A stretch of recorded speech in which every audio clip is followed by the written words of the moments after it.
Hello, my name is Penny Smith, and I am a North Carolina real estate broker.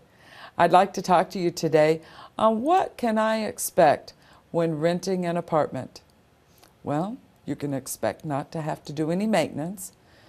You can expect not to have to do any yard work. You can expect to hear your neighbors through the walls. You can expect for them to hear you. You can expect to have parking limited for your friends that come over. Very few apartments have enough parking. Most of the time you can expect to have lower cable bills, lower light bills, because heat rises, air falls, and it goes from one place to the other.